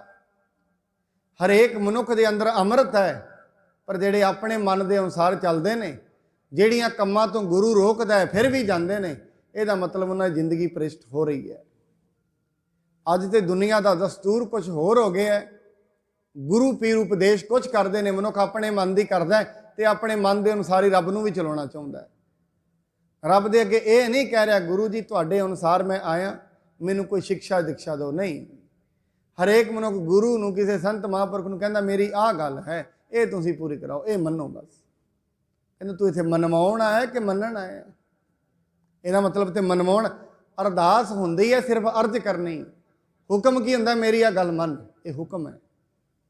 ਅਰਦਾਸ ਹੁੰਦੀ ਹੈ ਬੇਨਤੀ, ਮੇਰੀ ਅਰਦਾਸ ਹੈ। ਅਰਦਾਸ ਜਦੋਂ ਤਰਲਿਆਂ ਨਾਲ ਹੁੰਦੀ ਹੈ, ਅਰਦਾਸ ਪੂਰੀ ਵੀ ਹੋ ਜਾਂਦੀ ਹੈ। ਜਦੋਂ ਮਨੁੱਖ ਹੁਕਮ ਕਰੇਗਾ, ਹੁਕਮ ਕੌਣ ਮੰਨੇਗਾ? ਇਹ ਤੇ ਬਾਦਸ਼ਾਹ ਦਾ ਬਾਦਸ਼ਾਹ ਹੁੰਦੇ ਨੇ ਗੁਰੂ, ਤੇ ਗੁਰੂ ਕਿਸੇ ਦਾ ਹੁਕਮ ਥੋੜੀ ਨਾ ਮੰਨੇਗਾ, ਉਹਦੇ ਅੱਗੇ ਤੇ ਅਰਦਾਸ ਚੱਲ ਸਕਦੀ ਬਸ। ਇਸ ਕਰਕੇ ਜਿੰਨੇ ਵੀ ਸਿੱਖਾਂ ਦਾ ਉਧਾਰ ਮਹਾਰਾਜ ਜੀ ਨੇ ਕੀਤਾ ਹੈ, ਉਹ ਗੁਰੂ ਜੀ ਦੇ ਦੁਆਰੇ ਚੱਲ ਕੇ ਆ ਰਹੇ ਹਨ। ਆਦ ਹਿੰਦਾਲ ਵਹਿਰ ਕੇ ਸਾਰੇ, ਬਾਸੇ ਗੋਇੰਦਵਾਲ ਮਝਾਰੇ। ਹਿੰਦਾਲ ਅਤੇ ਬਾਹਰ ਦੇ ਲੋਕ ਜਿਹੜੇ ਗੋਇੰਦਵਾਲ ਵਿੱਚ ਆ ਕੇ ਵਸ ਗਏ ਸਨ। ਮੋਹਨ ਅਪਰ ਮੋਹਰੀ ਦੋ, ਸਹਿਤ ਪੁੱਤਰ ਕੇ ਥਿਤ ਵੈ ਸੋ। ਬਾਬਾ ਮੋਹਨ ਜੀ ਤੇ ਬਾਬਾ ਮੋਹਰੀ ਜੀ ਆਪਣੇ ਪੁੱਤਰਾਂ ਦੇ ਸਹਿਤ ਗੁਰੂ ਜੀ ਦੇ ਅੱਗੇ ਖੜੇ ਹੋ ਗਏ ਹਨ। ਸਾਹਿਬ ਬੂਟਾ ਆਦ ਜੇ ਔਰ, ਬੈਠੇ ਸਕਲ ਬਾਵਲੀ ਠੌਰ। ਬਾਬਾ ਬੁੱਢਾ ਜੀ ਅਤੇ ਹੋਰ ਸਿੱਖ ਸਾਰੇ ਆ ਕੇ ਬਾਉਲੀ ਦੇ ਕੋਲ ਬੈਠ ਗਏ ਨੇ। ਸਾਧ ਸੰਗਤ, ਗੁਰੂ ਦੀ ਮੰਨਣ ਗੱਲ ਦਾ ਵੇਖੋ, ਜਦੋਂ ਮਨੁੱਖ ਗੁਰੂ ਦੀ ਗੱਲ ਮੰਨਦਾ, ਉਹਦੀ ਜ਼ਿੰਦਗੀ ਕੈਸੀ ਹੁੰਦੀ ਹੈ। ਮਹਾਰਾਜ ਗੁਰੂ ਨਾਨਕ ਸਾਹਿਬ ਜੀ ਦੇ ਕੋਲ ਨਾ ਭਾਈ ਲਹਿਣਾ ਜੀ ਰਹਿੰਦੇ ਨੇ, ਜਿਹੜੇ ਬਾਅਦ ਚ ਗੁਰੂ ਅੰਗਦ ਦੇਵ ਜੀ ਬਣਦੇ ਨੇ। ਤੇ ਗੁਰੂ ਦੀ ਗੱਲ, ਇਹ ਨਹੀਂ ਕਟਾਕਸ਼ ਕਿਸੇ ਵੀ ਗੱਲ ਤੇ। ਗੁਰੂ ਨਾਨਕ ਸਾਹਿਬ ਜੀ ਮਹਾਰਾਜ ਜੀ ਦੇ ਕੋਲ ਇੱਕ ਗੜਵਾ ਹੈ ਹੱਥ ਦੇ ਵਿੱਚ, ਉਹ ਗੜਵਾ ਚੁੱਕ ਕੇ ਮਹਾਰਾਜ ਜੀ ਨੇ ਚਿੱਕੜ ਵਿੱਚ ਸੁੱਟ ਦਿੱਤਾ। ਹੁਣ ਨਾਲ ਮਹਾਰਾਜ ਜੀ ਦੇ ਪੁੱਤਰ ਨੇ, ਉਹਨੂੰ ਕਹਿੰਦੇ ਬੇਟਾ ਲਿਆਓ ਚੱਕ ਕੇ। ਕਹਿੰਦੇ ਮਹਾਰਾਜ ਜੇ ਚੁੱਕਣਾ ਹੀ ਸੀ ਤੇ ਫਿਰ ਸੁੱਟਿਆ ਕਿਉਂ? ਇਹ ਹੁੰਦੀ ਹੈ ਮਨਮੁਖ ਦੀ ਰੀਤ। ਜਿਹੜਾ ਤਰਕ ਕਰੇ, ਗੁਰੂ ਦੀ ਕੀਤੀ ਦੇ ਉੱਤੇ ਤਰਕ ਕਰੇ। ਮਾਰ ਕਹਿੰਦੇ ਠੀਕ ਹੈ, ਦੋਵਾਂ ਨੂੰ ਪੁੱਛਿਆ ਨਹੀਂ ਗਏ। ਨਾਲ ਹੀ ਭਾਈ ਲਹਿਣਾ ਜੀ ਹਨ। ਭਾਈ ਲਹਿਣਾ ਜੀ ਕਿ ਬੇਟਾ ਚੱਕ ਕੇ ਲਿਆਓ। ਭਾਈ ਲਹਿਣਾ ਜੀ ਨੇ ਇਹ ਨਹੀਂ ਵੇਖਿਆ ਵਸਤਰ ਕਿਹੜੇ ਨੇ, ਤੇ ਇਹ ਨਹੀਂ ਵੇਖਿਆ ਸੁੱਟਿਆ ਕਿਉਂ, ਚੁੱਕਿਆ ਕਿਉਂ, ਨਹੀਂ। ਬਸ ਗੁਰੂ ਨੇ ਕਿਹਾ, ਜੋ ਗੁਰੂ ਕਹਿੰਦਾ, ਜੋ ਗੁਰੂ ਕਹੇ ਸੋਈ ਭਲ ਮੰਨੋ। ਕਿਉਂਕਿ ਗੁਰੂ ਜਿਹੜੀ ਵੀ ਗੱਲ ਕਹਿੰਦਾ ਹੈ, ਉਹਦੇ ਵਿੱਚ ਬੜੇ ਤਕੜੇ ਰਸ ਛੁਪੇ ਹੁੰਦੇ ਨੇ, ਰਹੱਸਿਆ। ਇਹ ਮਨੁੱਖ ਦੀ ਬੁੱਧੀ ਛੋਟੀ ਜੀ ਹੈ, ਇਸ ਬੁੱਧੀ ਦੇ ਵਿੱਚ ਗੁਰੂ ਦੀਆਂ ਗੱਲਾਂ ਨਹੀਂ ਹੁੰਦੀਆਂ। ਉਹਦੀ ਹਰੇਕ ਗੱਲ ਦੇ ਵਿੱਚ, ਗੁਰੂ ਦੀ ਹਰੇਕ ਗੱਲ ਦੇ ਵਿੱਚ ਬੜੇ ਤਕੜੇ ਰਹੱਸੇ ਹੁੰਦੇ ਨੇ। ਪਰ ਮਨੁੱਖ ਦੀ ਬੁੱਧੀ ਛੋਟੀ ਹੈ, ਛੋਟੀ ਚੀਜ਼ ਦੇ ਵਿੱਚ ਇਹ ਸਮਝ ਨਹੀਂ। ਵੱਡੀ, ਹੁਣ ਏਡੀ ਵੱਡੀ ਚੀਜ਼ ਛੋਟੀ ਜੀ ਬੁੱਧੀ 'ਚ ਕਿਵੇਂ ਆਏਗੀ? ਆਉਂਦੀ ਜ਼ਰੂਰ ਹੈ, ਕਿਤੇ ਬੰਦਗੀ ਕਰੇ ਤੇ। ਭਾਈ ਲਹਿਣਾ ਜੀ ਨੇ ਨਾਲ ਹੀ ਮਾਰੀ ਛਾਲ, ਚੁੱਕ ਕੇ ਬਾਹਰ ਲਿਆਏ। ਇਹ ਨਹੀਂ ਪੁੱਛਿਆ, ਸਾਰੇ ਕੱਪੜੇ ਲਿਬੜ ਗਏ ਚਿੱਕੜ ਦੇ ਵਿੱਚ, ਸ਼ਾਇਦ ਨਾਲ ਦੇ ਵੇਖ ਕੇ ਹੱਸਦੇ ਹੀ ਹੋਣਗੇ। ਇਵੇਂ ਜਦੋਂ ਗੁਰੂ ਨਾਨਕ ਸਾਹਿਬ ਜੀ ਨੇ ਕਿਹਾ, ਬੇਟਾ ਲਹਿਣਾ, ਆ ਜਿਹੜਾ ਦਰਖਤ ਖੜਾ ਇਹਦੇ ਉੱਤੇ ਚੜ, ਇਹਦੇ ਉੱਤੋਂ ਪਦਾਰਥ ਡਿੱਗਣਗੇ 36 ਪ੍ਰਕਾਰ ਦੇ। ਨਾਲ ਦੇ ਸਿੱਖ ਕਹਿੰਦੇ ਨੇ, ਲੈਣਾ ਨਾ ਚੜੀ। ਕਈ ਤੇ ਇਹ ਵੀ ਕਹਿੰਦੇ ਨੇ ਗੁਰੂ ਜੀ ਬਜ਼ੁਰਗ ਹੋ ਗਏ ਨੇ, ਬਜ਼ੁਰਗੀ ਵਿੱਚ ਪਤਾ ਨਹੀਂ ਲੱਗ ਰਿਹਾ, ਚੜੀ ਨਾ ਉੱਤੇ। ਭਾਈ ਲਹਿਣੇ ਦੀ ਬਾਂਹ ਵੀ ਫੜੀ। ਭਾਈ ਲਹਿਣਾ ਕਹਿੰਦਾ, ਮੇਰੀ ਬਾਂਹ ਛੱਡੋ, ਮੈਨੂੰ ਨਹੀਂ ਪਤਾ ਪ੍ਰਕਿਰਤੀ ਦਾ ਨਿਯਮ ਕੀ ਹੈ, ਦਰਖਤਾਂ ਤੋਂ ਡਿੱਗਦਾ ਕੀ ਹੈ। ਇਹ ਜਿੰਨੇ ਨਿਯਮ ਨੇ ਪ੍ਰਕਿਰਤੀ ਦੇ, ਇਹ ਗੁਰੂ ਨੇ ਹੀ ਬਣਾਏ ਨੇ, ਤੇ ਗੁਰੂ ਬਦਲ ਸਕਦਾ ਇਹਨਾਂ ਨੂੰ। ਮੇਰੀ ਬਾਂਹ ਛੱਡੋ, ਮੈਂ ਦਰਖਤ ਨੂੰ ਚੜ ਕੇ ਹਿਲਾਉਣਾ ਹੈ, ਭਾਵੇਂ ਇਹਦੇ ਤੋਂ ਕੁਝ ਡਿੱਗੇ ਤੇ ਭਾਵੇਂ ਨਾ ਡਿੱਗੇ। ਦੂਜੀ ਗੱਲ, ਗੁਰੂ ਨਾਨਕ ਕਹਿੰਦਾ ਹੈ ਇਹ ਦਰਖਤ ਤੋਂ 36 ਪ੍ਰਕਾਰ ਦੇ ਭੋਜਨ ਡਿੱਗ ਸਕਦੇ ਨੇ। ਜਿਹੜੀ ਚੀਜ਼ ਵੱਲ ਗੁਰੂ ਨਾਨਕ ਦੀ ਨਿਗਾਹ ਹੋ ਜਾਏ, ਗੁਰੂ ਨਾਨਕ ਚੀਜ਼ ਦਾ ਸੁਭਾਅ ਬਦਲ ਦਿੰਦੇ ਨੇ। ਜਿਹੜੇ ਸਿੱਖ ਦੇ ਵੱਲ ਗੁਰੂ ਨਾਨਕ ਦੀ ਨਿਗਾਹ ਹੋ ਗਈ, ਉਹਦੇ ਸੁਭਾਅ ਨੂੰ ਬਦਲ ਦਿੱਤਾ। ਜੇ ਗੁਰੂ ਨਾਨਕ ਨੇ ਕੋਡੇ ਰਾਖਸ਼ ਵੱਲ ਵੇਖਿਆ, ਕੋਡੇ ਰਾਖਸ਼ ਨੂੰ ਬਦਲ ਦਿੱਤਾ। ਸੱਜਣ ਠੱਗ ਵੱਲ ਵੇਖਿਆ, ਸੱਜਣ ਠੱਗ ਨਹੀਂ ਰਿਹਾ, ਭਾਈ ਸੱਜਣ ਬਣ ਗਿਆ। ਸੱਜਣ ਬਣਾ, ਠੱਗਾਂ ਨੂੰ ਸੱਜਣ ਬਣਾਉਂਦੀ ਹੈ ਨਿਗਾਹ ਗੁਰੂ ਨਾਨਕ ਦੀ। ਸੱਜਣਾ ਨੂੰ, ਠੱਗਾਂ ਨੂੰ ਸੱਜਣ ਬਣਾਇਆ। ਚੋਰ ਹੈ ਭੂਮੀਆਂ, ਗੁਰੂ ਨਾਨਕ ਨੇ ਨਿਗਾਹ ਕਰਕੇ ਵੇਖਿਆ, ਭੂਮੀਏ ਚੋਰ ਨੂੰ ਵੀ ਬਦਲ ਦਿੱਤਾ ਹੈ। ਚਿੰਤ ਮਾਨ ਚਿੱਤ ਮਹਿ ਅਤ ਸਾਰੇ, ਗੁਰੂ ਨ ਆਵੇ ਬਾਹਰ ਦੁਆਰੇ। ਸਾਰੇ ਇਹ ਚਿੰਤਾ ਕਰਦੇ ਨੇ, ਗੁਰੂ ਜੀ ਪਤਾ ਨਹੀਂ ਕਿਉਂ ਨਹੀਂ ਬਾਹਰ ਆ ਰਹੇ। ਸਾਰਿਆਂ ਦੇ ਮਨਾਂ ਦੇ ਵਿੱਚ ਇਹ ਚਿੰਤਾ ਲੱਗੀ ਹੋਈ ਹੈ। ਇਹ ਕਿਆ ਤਿਨਹੂ ਰਿਤੇ ਮੈਂ ਠਾਨੀ, ਬੈਠੇ ਬੀਚ ਨ ਦਰਸ਼ਨ ਦਾਨੀ। ਸਾਰੇ ਆਪਸ ਚ ਵਿਚਾਰ ਕਰਦੇ ਨੇ, ਇਹ ਗੁਰੂ ਜੀ ਨੇ ਕੀ ਸੋਚ ਲਿਆ ਮਨ ਚ, ਪਤਾ ਨਹੀਂ ਅੰਦਰ ਕਿਉਂ ਬੈਠੇ ਨੇ, ਕਿਉਂ ਬਾਹਰ ਆ ਕੇ ਕਿਸੇ ਨੂੰ ਦਰਸ਼ਨ ਨਹੀਂ ਦੇ ਰਹੇ ਹਨ। ਪ੍ਰੇਰਨ ਕਰੋ ਬ੍ਰਿਧ ਕੋ ਸਭ ਹੂੰ, ਆਨੋ ਵਹਿਰ ਜਾਹੂ ਤੁਮ ਅਬ ਹੂੰ। ਸਾਰੇ ਕਹਿੰਦੇ ਨੇ ਬਾਬਾ ਬੁੱਢਾ ਸਾਹਿਬ ਨੂੰ ਕਹੋ, ਕਿਉਂਕਿ ਉਹਨਾਂ ਨੇ ਗੁਰਤਾ ਗੱਦੀ ਦਾ ਤਿਲਕ ਕੀਤਾ ਹੈ। ਬਾਬਾ ਬੁੱਢਾ ਸਾਹਿਬ ਨੂੰ ਪ੍ਰੇਰਿਤ ਕਰੋ। ਉਹ ਜਾ ਕੇ ਗੁਰੂ ਰਾਮਦਾਸ ਜੀ ਨੂੰ ਕਹਿਣਗੇ, ਮਹਾਰਾਜ ਬਾਹਰ ਆਓ, ਆ ਕੇ ਸੰਗਤਾਂ ਨੂੰ ਦਰਸ਼ਨ ਦੇਣੇ ਕਰੋ। ਬ੍ਰਿਧ ਨੇ ਭੰਨਿਓ ਬਾਪ ਸੁਣ ਲੀਜੇ, ਅਨਬਨ ਮੇਰੋ ਗਮਨ ਜਨੀਚੇ। ਬਾਬਾ ਬੁੱਢਾ ਜੀ ਬ੍ਰਹਮ ਗਿਆਨੀ ਨੇ। ਉਹ ਕਹਿੰਦੇ, ਭਾਈ ਮੇਰੀ ਗੱਲ ਸੁਣੋ, ਜੇ ਮੈਂ ਅਕੇਲਾ ਅੰਦਰ ਜਾਵਾਂਗਾ ਤੇ ਅਨਬਣ ਹੋ ਜਾਏਗੀ, ਮੈਂ ਅਕੇਲਾ ਅੰਦਰ ਨਹੀਂ ਜਾਣਾ। ਉਹਨਾਂ ਦੇ ਕੋਲ ਮੈਂ ਜੇ ਇਕੱਲਾ ਜਾ ਕੇ ਕੋਈ ਗੱਲ ਕਰਾਂਗਾ, ਇਹ ਗੱਲ ਠੀਕ ਨਹੀਂ ਲੱਗੇਗੀ। ਮੋਹਨ ਕੋ ਸੁਭਾਉ ਮਸਤਾਨੇ, ਹਾਨ ਲਾਭ ਬਹੁ ਕਬ ਬੇਜਾਨੇ। ਬਾਬਾ ਮੋਹਨ ਜੀ ਹਨ ਜਿਹੜੇ ਗੁਰੂ ਅਮਰਦਾਸ ਜੀ ਦੇ ਪੁੱਤਰ, ਉਹਨਾਂ ਦਾ ਸੁਭਾਅ ਮਸਤਾਨਾ ਹੈ। ਹਾਨੀ ਅਤੇ ਲਾਭ ਨੂੰ ਉਹ ਨਹੀਂ ਵੇਖਦੇ ਹਨ। ਜਾਂਦੇ ਸਤਿਗੁਰ ਸੁਤ ਲੰਘ ਜਾਵੇ, ਸੁਮਤ ਮੋਰੀ ਕਹਿ ਤਿਨ ਲਿਆਵੇਂ। ਇਸ ਕਰਕੇ ਸਤਿਗੁਰੂ ਜੀ ਦੇ ਪੁੱਤਰ ਨੂੰ ਉਹਨਾਂ ਪਾਸ ਜਾਣਾ ਚਾਹੀਦਾ ਹੈ। ਭਾਵ ਬਾਬਾ ਮੋਹਰੀ ਜੀ ਨੂੰ ਮੇਰੇ ਨਾਲ ਆਪ ਜੀ ਘੱਲ ਦੇਵੋ। ਮੈਂ ਵੀ ਸੰਗ ਕਰੋ ਇਨ ਕੇਰਾ, ਮਾਨੋ ਸੰਗਤ ਬਾਕ ਭਲੇਰਾ। ਮੈਂ ਵੀ ਉਹਨਾਂ ਦੇ ਨਾਲ ਜਾਵਾਂਗਾ, ਸੰਗਤ ਦਾ ਵਾਕ ਮੈਂ ਨਹੀਂ ਮੋੜਾਂਗਾ, ਕਿਉਂਕਿ ਸੰਗਤ ਹੀ ਰੱਬ ਹੁੰਦੀ ਹੈ। ਵਿੱਚ ਸੰਗਤ ਹਰ ਪ੍ਰਭ ਵਸੈ ਜੀਓ, ਸੰਗਤ ਹੀ ਪਰਮਾਤਮਾ ਹੈ। ਮੈਂ ਵੀ ਉਹਨਾਂ ਦੇ ਨਾਲ ਜਾਵਾਂਗਾ ਤੇ ਉਹਨਾਂ ਦੇ ਨਾਲ ਜਾ ਕੇ ਗੁਰੂ ਜੀ ਨੂੰ ਕਹਾਂਗਾ। ਇਸ ਕਰਕੇ ਸਾਧ ਸੰਗਤ, ਬਾਣੀ ਦੇ ਵਿੱਚ ਮਹਾਰਾਜ ਇਹ ਕਹਿੰਦੇ ਨੇ, ਜੋ ਗੁਰੂ ਕਹਿੰਦਾ ਹੈ ਉਹ ਮਨੁੱਖ ਨੂੰ ਮੰਨ ਲੈਣਾ ਚਾਹੀਦਾ। ਹੁਣ ਵੇਖੋ, ਕੋਈ ਮਨੁੱਖ ਇਹ ਕਵੇ ਮੇਰੇ ਕੋਲ ਪਦਾਰਥਾਂ ਦੀ ਕਮੀ ਹੈ, ਮੇਰੇ ਘਰ 'ਚ ਪਦਾਰਥ ਨਹੀਂ ਹਨ, ਬਰਕਤਾਂ ਆਉਂਦੀਆਂ ਨੇ ਭੱਜ ਜਾਂਦੀਆਂ ਨੇ, ਇਹ ਸਾਰੀ ਗੱਲਾਂ ਕਰਦੇ ਨੇ। ਹੁਣ ਗੁਰੂ ਜੀ ਦਾ ਇੱਕ ਵਾਕ ਹੈ, ਜਿਹੜਾ ਹੁਣ ਇੱਥੇ ਸ਼ਰਧਾ ਧਾਰ ਲਏਗਾ ਉਹਦੀ ਜ਼ਿੰਦਗੀ ਠੀਕ ਵੀ ਹੋ ਸਕਦੀ ਹੈ। ਹੁਣ ਬਾਣੀ ਕਹਿੰਦੀ ਹੈ, ਪ੍ਰਭ ਕੈ ਸਿਮਰਨ ਰਿੱਧ ਸਿੱਧ ਨੌ ਨਿੱਧ। ਹੁਣ ਇਹ ਗੁਰੂ ਦਾ ਬਚਨ ਹੈ। ਪ੍ਰਭੂ ਦਾ ਜੇ ਮਨੁੱਖ ਸਿਮਰਨ ਕਰੇ, ਪਰਮਾਤਮਾ ਨੂੰ ਯਾਦ ਕਰੇ, ਉਹਦੇ ਘਰ ਵਿੱਚ ਰਿੱਧੀਆਂ ਸਿੱਧੀਆਂ ਸਾਰੇ ਖਜ਼ਾਨੇ ਦੁਨੀਆ ਦੇ ਆ ਜਾਣਗੇ। ਹੁਣ ਗੱਲ ਇੰਨੀ ਹੈ, ਸਿਮਰਨ ਕਰੇਗਾ ਕੌਣ? ਗੱਲ ਤੇ ਇਹ ਹੈ। ਹੁਣ ਸਿਮਰਨ ਤੇ ਕਰਨਾ ਪਏਗਾ ਨਾ, ਗੁਰੂ ਦਾ ਜਿਹੜਾ ਬਚਨ ਹੈ ਤੇ ਮੰਨਣਾ ਪਏਗਾ। ਜੇ ਸਿਮਰਨ ਕਰਨਾ ਹੀ ਨਹੀਂ ਫਿਰ ਰਿੱਧੀਆਂ ਸਿੱਧੀਆਂ ਕਿੱਥੋਂ ਦੁਨਿਆਵੀ ਖਜ਼ਾਨੇ, ਦੁਨਿਆਵੀ ਤੌਰ ਤੇ ਬਰਕਤਾਂ ਕਿੱਥੋਂ ਹੋਣਗੀਆਂ? ਬਰਕਤ ਗੁਰੂ ਦੇ ਸ਼ਬਦ ਵਿੱਚ ਹੈ। ਬਾਣੀ ਕਹਿੰਦੀ ਮਤ ਵਿੱਚ ਰਤਨ ਜਵਾਹਰ ਮਾਣਿਕ, ਜੇ ਇੱਕ ਗੁਰ ਕੀ ਸਿੱਖ ਸੁਣੀ। ਜੇ ਗੁਰੂ ਦੀ ਸਿੱਖਿਆ ਸੁਣੇਗਾ ਤੇ ਬਰਕਤਾਂ ਆਉਣਗੀਆਂ, ਜੇ ਸਿੱਖਿਆ ਸੁਣਨੀ ਨਹੀਂ ਬਰਕਤਾਂ ਕਿੱਥੋਂ ਆਉਣਗੀਆਂ? ਹੁਣ ਇਹ ਜਿਹੜੀ ਸਿੱਖਿਆ ਹੈ ਕੰਨਾਂ ਨੇ ਤੇ ਸੁਣ ਲਈ ਹੈ, ਰਿੱਧੀਆਂ ਸਿੱਧੀਆਂ ਆਉਂਦੀਆਂ ਨੇ। ਹੁਣ ਜਿਸ ਦਿਨ ਮਨ ਇਸ ਪੰਕਤੀ ਤੇ ਵਿਚਾਰ ਕਰ ਲਏਗਾ, ਮਨ ਇਸ ਨੂੰ ਮੰਨ ਲਏਗਾ, ਫਿਰ ਯਾਦ ਰੱਖਣਾ ਸਾਧ ਸੰਗਤ ਸਾਰੇ ਕਾਰਜ ਸਫਲ ਹੋ ਜਾਣਗੇ। ਕਿਉਂਕਿ ਬਾਣੀ ਕਹਿੰਦੀ ਜਦੋਂ ਤਈ ਮਨ ਨਹੀਂ ਨਾ ਮੰਨਦਾ ਉਦੋਂ ਤਈ ਗੱਲ ਨਹੀਂ ਬਣਦੀ। ਕਹੋ ਕਬੀਰ ਮਨ ਮਾਨਿਆ ਤੋਂ ਹਰ ਜਾਣਿਆ। ਜਿਸ ਦਿਨ ਮਨ ਪਰਮਾਤਮਾ ਨੂੰ ਮੰਨ ਲਏਗਾ, ਇਹ ਮਨ ਨਹੀਂ ਪਰਮਾਤਮਾ ਨੂੰ ਮਿਲ ਪੈਣਾ। ਮਨ ਨਹੀਂ ਤੇ ਮੰਨਣਾ ਹੈ, ਇਹ ਮਨ ਨੇ ਹੀ ਜੀਵ ਆਤਮਾ ਨੂੰ ਉੱਥੋਂ ਤੇ ਹੀ ਲੈ ਜਾਣਾ ਹੈ। ਜੇ ਮਨ ਨਹੀਂ ਮੰਨਦਾ ਹੈ ਮਨੁੱਖ ਦਾ ਭਲਾ ਨਹੀਂ ਹੁੰਦਾ ਹੈ।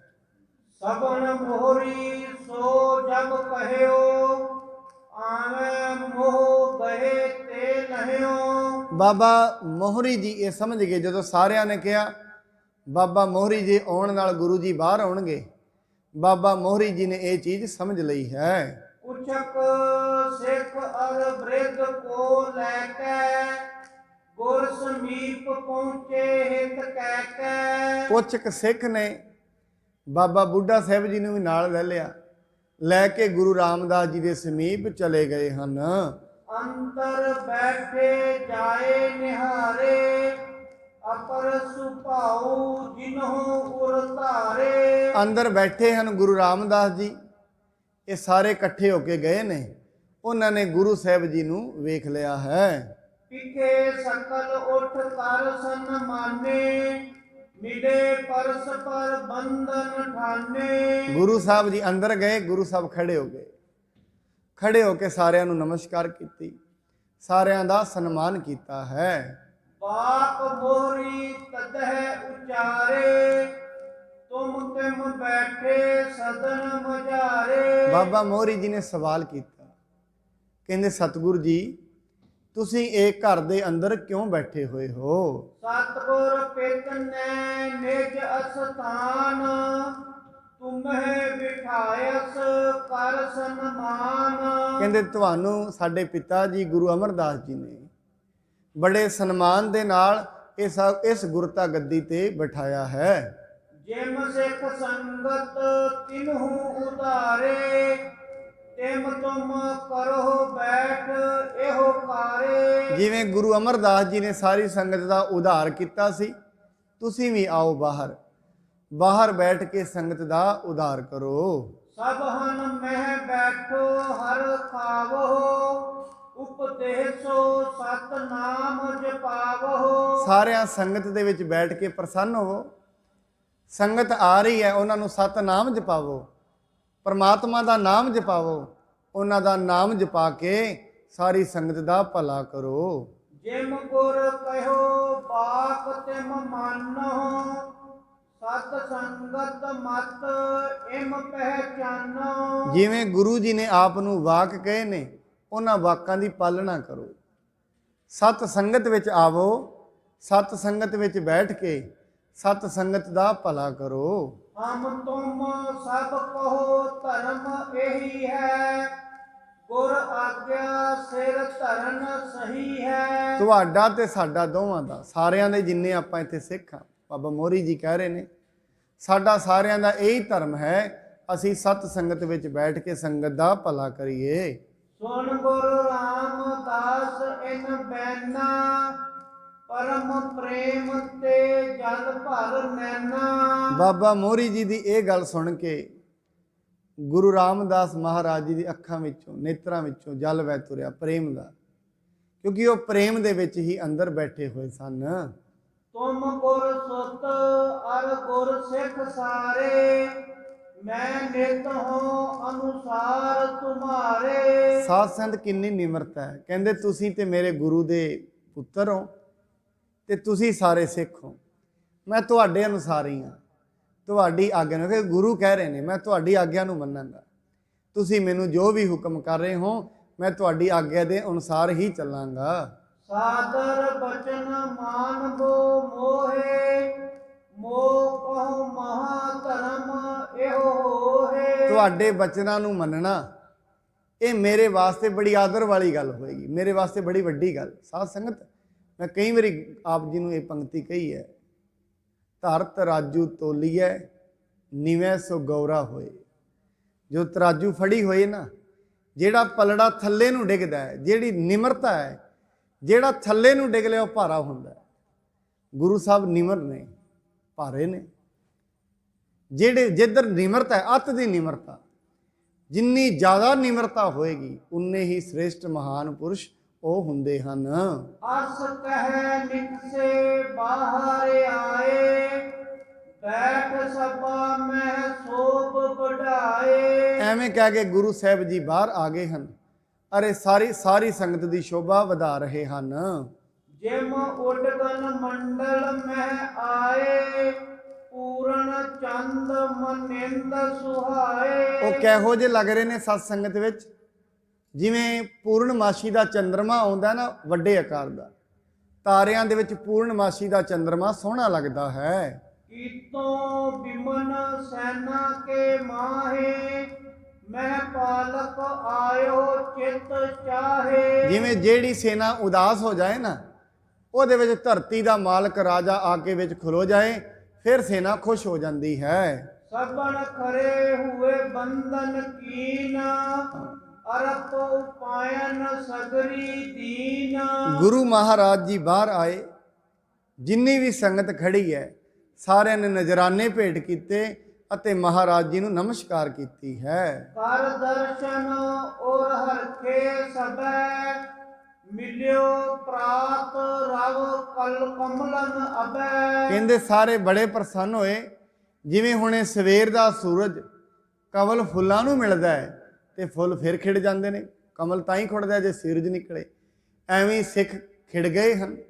ਤੇ ਗੁਰੂ ਗੋਬਿੰਦ ਸਿੰਘ ਮਹਾਰਾਜ ਜੀ ਨੇ ਤੇ ਲਿਖਿਆ ਹੈ, ਫਿਰ ਅੰਗਦ ਗੁਰ ਤੇ ਅਮਰਦਾਸ ਰਾਮਦਾਸੈ ਹੋਈ ਸਹਾਏ। ਗੁਰੂ ਰਾਮਦਾਸ ਜੀ ਮਹਾਰਾਜ ਬੈਠਾ ਸੋਢੀ ਪਾਤਸ਼ਾਹ, ਰਾਮਦਾਸ ਸਤਿਗੁਰੂ ਕਹਾਵੈ। ਗੁਰੂ ਰਾਮਦਾਸ ਜੀ ਮਹਾਰਾਜ ਬਾਹਰ ਆ ਕੇ ਗੁਰਤਾ ਗੱਡੀ ਤੇ ਬੈਠੇ ਹਨ। ਹੁਣ ਕੱਲ ਨੂੰ ਗੁਰੂ ਰਾਮਦਾਸ ਮਹਾਰਾਜ ਜੀ ਸਿੱਧ ਚੱਲ ਕੇ ਆਉਂਦੇ ਨੇ, ਉਹਨਾਂ ਦੇ ਨਾਲ ਚਰਚਾ ਹੁੰਦੀ ਹੈ। ਕੈਸੀ ਉਹ ਚਰਚਾ ਹੋਏਗੀ? ਰੱਬ ਦੇ ਨਾਂ ਦੀ ਚਰਚਾ, ਸਿਮਰਨ ਦੀ ਚਰਚਾ, ਕਿਹੜੇ ਉਪਾਅ ਹੁੰਦੇ ਨੇ ਸਿਮਰਨ ਦੇ, ਸਾਰੇ ਸ਼ੁਭ ਗੁਣਾਂ ਦੀ ਚਰਚਾ ਅਸੀਂ ਕੱਲ ਦੀ ਸੰਗਤ ਦੇ ਵਿੱਚ ਆਪ ਜੀ ਦੇ ਸਾਹਮਣੇ ਫਿਰ ਰੱਖਾਂਗੇ। ਗੁਰੂ ਜੀ ਕਿਰਪਾ ਕਰਨ, ਸਭਨਾਂ ਦੇ ਘਰਾਂ ਪਰਿਵਾਰਾਂ 'ਚ ਸੁੱਖ ਸ਼ਾਂਤੀ ਨਾਮ ਦੀ ਦਾਤ ਬਖਸ਼ਣ। ਆਪ ਜੀ ਇਸੇ ਤਰੀਕੇ ਨਾਲ ਸਤ ਸੰਗਤ ਵਿੱਚ ਆ ਕੇ ਆਪਣੇ ਜੀਵਨ ਦੀਆਂ ਅਮੋਲਕ ਘੜੀਆਂ ਨੂੰ ਸਫਲ ਕਰਦੇ ਰਹੀਏ। ਇੱਕ ਇੱਕ ਸਵਾਸ ਕੀਮਤੀ ਹੈ। ਧਰਤੀ ਤੇ ਆਇਆ ਲੇਖੇ ਵਿੱਚ, ਬਾਣੀ ਦੇ ਵਿੱਚ ਮਹਾਰਾਜ ਕਹਿੰਦੇ ਨੇ, ਕਹਿੰਦੇ ਲੇਖੈ ਸਾਹ ਲਵਾਈਆ ਹੈ, ਪੜ੍ਹੇ ਕੇ ਪੁੱਛਣ ਜਾਓ। ਹਰੇਕ ਸਾਹ ਦਾ ਹੀ ਲੇਖਾ ਹੈ, ਹਰੇਕ ਸਾਹ ਹੀ ਲੇਖੇ ਵਿੱਚ ਹੈ। ਮਨੁੱਖ ਨੂੰ ਬੰਦਗੀ ਕਰਕੇ ਇਹਨਾਂ ਸਵਾਸਾਂ ਨੂੰ ਸਫਲ ਕਰਨਾ ਚਾਹੀਦਾ ਹੈ। ਇੰਨੀਆਂ ਬੇਨਤੀਆਂ ਪ੍ਰਵਾਨ ਹੋਈ ਭੁੱਲ ਚੁੱਕ ਦੇ ਲਈ ਖਿਮਾ ਕਰਨੀ ਜੀ। ਵਾਹਿਗੁਰੂ ਜੀ ਕਾ ਖਾਲਸਾ, ਵਾਹਿਗੁਰੂ ਜੀ ਕੀ ਫਤਿਹ।